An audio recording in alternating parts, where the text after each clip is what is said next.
Welcome back. Think of this video as a little coming up for air.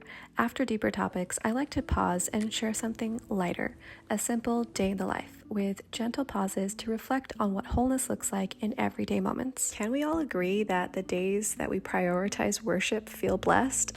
True strength begins with Christ, and Proverbs 31 speaks of a woman clothed with dignity, and I've learned that dignity is first wrapped in His presence. Part of my daily work now includes showing up online, posting, responding, connecting.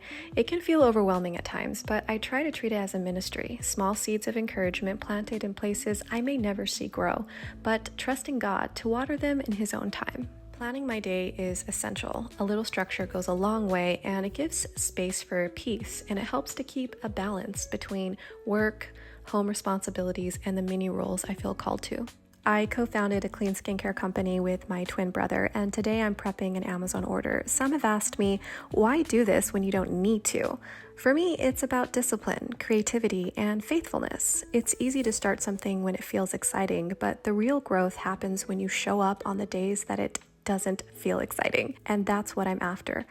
This small business stretches me, learning to stay committed, practicing perseverance, building side by side with my brother, which some days are harder than others, and remembering that diligence itself is a virtue. Proverbs 31 describes a woman who works willingly with her hands and whose lamp does not go out at night. That doesn't mean she never rests. It just means that she cultivates the kind of character that finishes what she starts and honors God even in the ordinary. This small company and all the little tasks around it reminds me that wholeness isn't about ease, it's about faithfulness and diligence.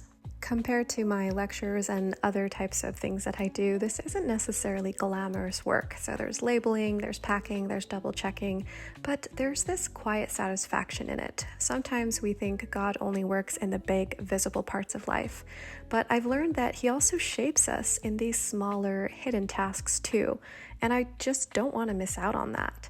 So this little company isn't just about skincare, it's about cultivating parts of my character that I know need improvement, showing up when it would be easier to set something aside. It's about discipline, finishing what I start and learning to carry responsibility well. And it's about creativity too. Keeping that part of myself alive is important to me, even in the midst of these busy seasons. Working with my brother too as a co-founder has been its own blessing. It reminds me that we're not meant to walk alone. Collaboration teaches humility, patience, and grace, and I can definitely use help with patience. And when things get tough, it's the teamwork that carries you through. There's a verse in Colossians that says, whatever you do, work at it with all of your heart, as working for the Lord, not for human masters. That's what I hold on to here. Whether it's shipping out a small order or dreaming up the next product, it matters because I'm offering this to God. So even though this isn't work I have to do, I see it as work that forms me, making me more faithful, more diligent and hopeful, more fruitful in His hands. This is the most pleasurable part of the entire process, is getting those final labels on the box and getting them prepped for shipment. We also had a few other orders that came in that I'll also be dropping off. Drop-off is usually at 2 different locations. I go to UPS first and then USPS after. And usually this is a lot harder to do when the kiddos are with me, but thankfully my mother-in-law was watching them for the first part of this day, which is such a blessing, and I'm so grateful to have that, especially on days that are task intensive. Right after that, I went grocery shopping to grab some extra ingredients I needed to prepare a few meals for an elderly couple in our church. The husband recently had back surgery, and it felt good to drop off something that was nourishing and homemade. There are countless times in Scripture that God uses food and hospitality as ministry, from Jesus feeding the 5,000 to the early church breaking bread in one another's homes. Preparing a meal might feel ordinary, but in God's hands, it becomes a gift of comfort and love. I really want to come back to this idea that some people entertain that ministry has to be big or public, leading out in front, speaking from a pulpit, or doing something dramatic. But most often it's found in these small, unseen acts of service locally. You don't have to travel to another country or do a big mission trip. Real ministry is what anyone can do from home, especially if you're connected to a church.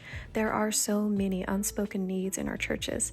A meal, a visit, a prayer whispered at the right moment. This is love in action. This is real ministry. I've found that when I give myself in these small ways, God always multiplies it back, not necessarily in material things, but in joy, in perspective, and other virtues that you can't put a price tag on. Service shifts our hearts from what we're carrying to what someone else needs, and in that shift, we often find healing ourselves. Food, to me, is so much more than nourishment. It's messages that we send to our body every single day, and sometimes those messages aren't processed correctly because they're not the best messages, which leaves the body confused and sometimes even hurt. So using clean ingredients that are nutrient dense is always a priority for me when I prepare meals, and it does a world of difference to the flavor and the nutritional profile. My most basic recommendation as a nutritional clinician has always been eat mostly plants, whole food based ingredients, organic if possible, and cultivate cooking skills. This simple list has the ability to eliminate 80% of the United States chronic health conditions, and no, that is not an exaggeration. Thankfully, the reversibility of chronic conditions is easy, and anyone can do it. Getting the food packed up and ready to go, I do enjoy the touch of a handwritten letter. I just feel like I'm a card girl. I have to do it.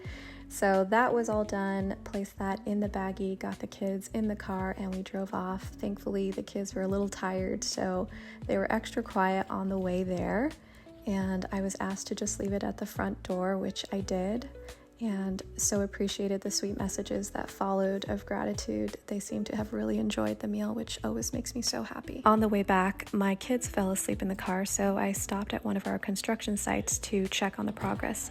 My husband and I started a small construction company together, and the role I play is the exterior and interior designer. It's a whole different side of creativity for me, and it stretches me in ways I didn't expect, but I really enjoy it, and I enjoy working with my husband.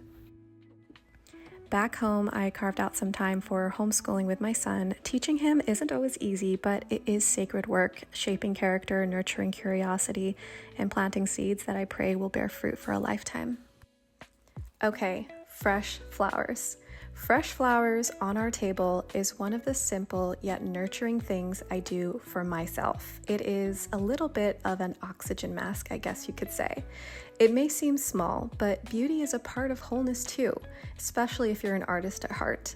Creating order, bringing life into our home, reminding ourselves that God delights in beauty. This is what I feel when I make a small flower arrangement. This little bouquet is a symbol that no matter how busy the days are, there is always room to pause, to give thanks, and to bring a touch of grace into the space that we live in. My prayer is that you too will find ways to nurture your own grove. If you enjoyed this content, please like and subscribe. Stay tuned for a deeper dive coming next week. And until then, thank you for watching and stay rooted in Him.